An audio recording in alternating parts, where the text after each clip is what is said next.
ci image yi fi mu dugal coupe bi sori na de. waaw commentaire ñu Samba Tall non bi du fi jógee bii kay boo gisee xam ne lii may ba coupe bi kenn du ko bii kay mooy coupe bii nekk sama ginnaaw kenn du ko fi jële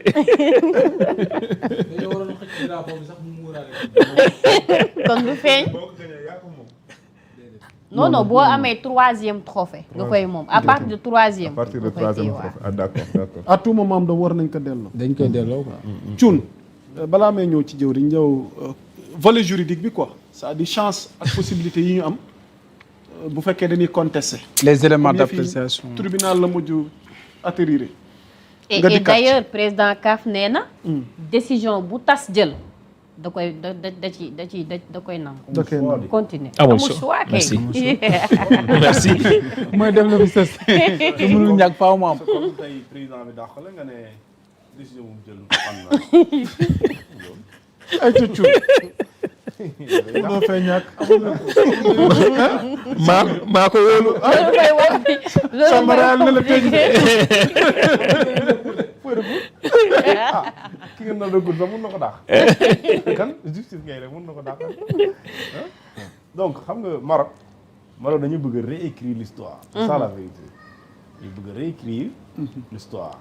L'histoire c'est quoi? Sénégal moo dem football ak ñoom ci benn terrain match bi dem 90 minutes ñu dem 120 minutes ñu gagné leen. C'est ça l'histoire.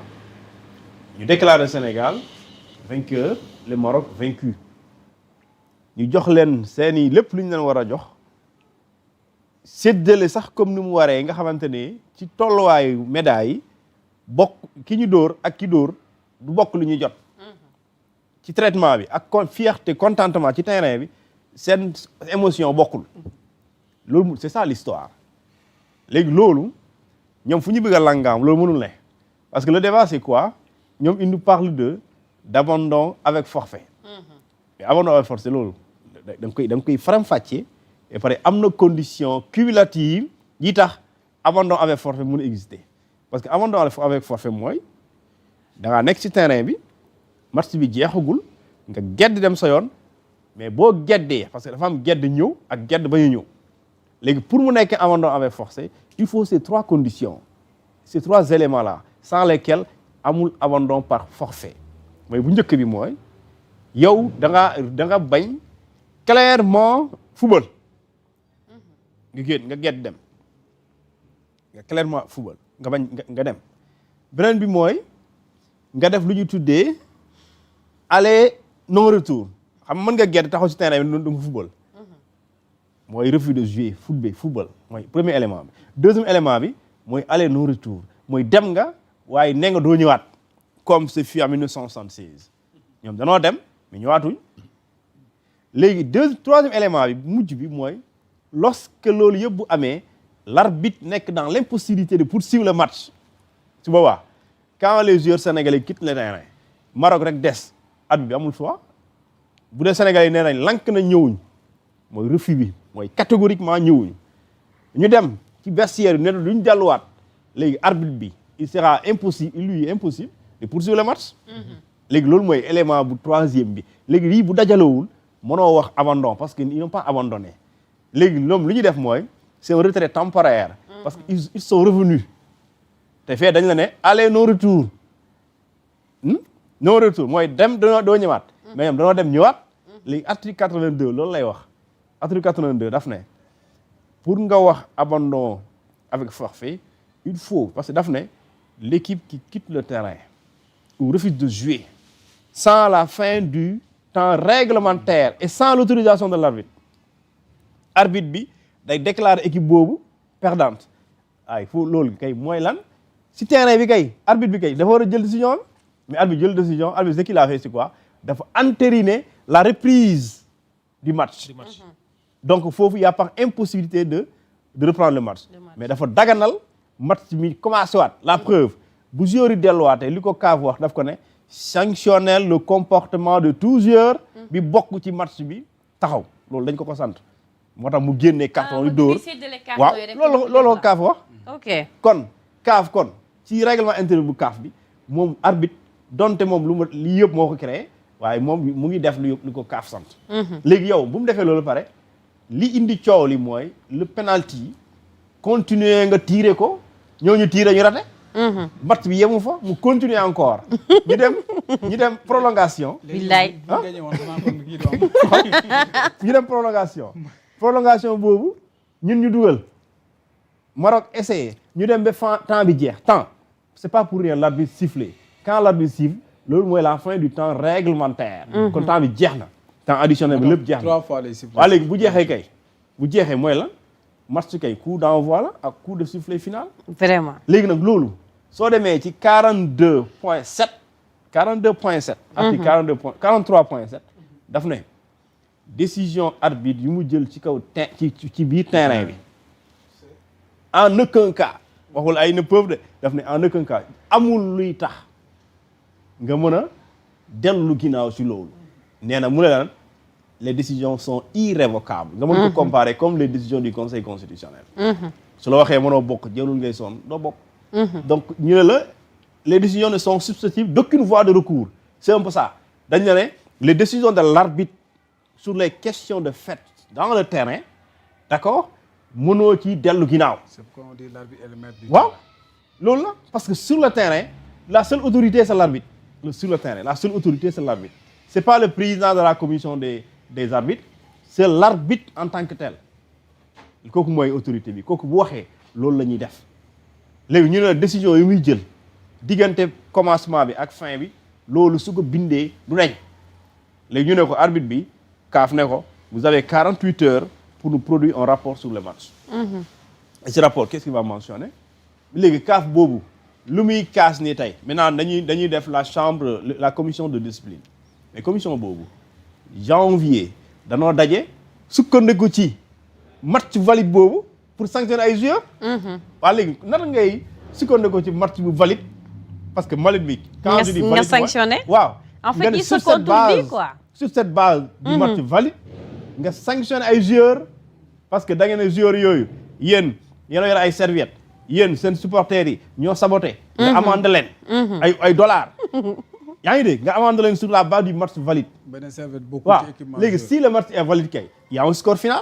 waaw. waaw léegi score final boobu nga ñëwaat encore pour remettre en jeu plus tard léegi tu évoques l'article 84 l'article 84 daf ne équipe bi nga xamante ni. non il y a deux articles il y a 82 et 84. pour nga mën ko comprendre da ngay dem ci article 82 ak 83. waaw moo tax ma bëgg nga tàmbale 82. waaw loolu la. c'est lié léegi sera exclu l'équipe d'accord qui enfreint les articles 82 et 83 kon da ngay dem ci article 82 pour xam lu mu wax ak 83 l'article 83 ne nous concerne pas parce que daf ne 83 lu mu wax dafa la daf ne équipe bi nga xamante ni ñëwul avant heure coup d'envoi bi avant wala nga toog 15 minutes après coup d'envoi bi dañ lay déclarer dañ lay exclure. ok est-ce que le Sénégal dafa tardé. ñëw na avant l'heure. ba pare ñëwul après 15 minutes après heure bi mu jotee.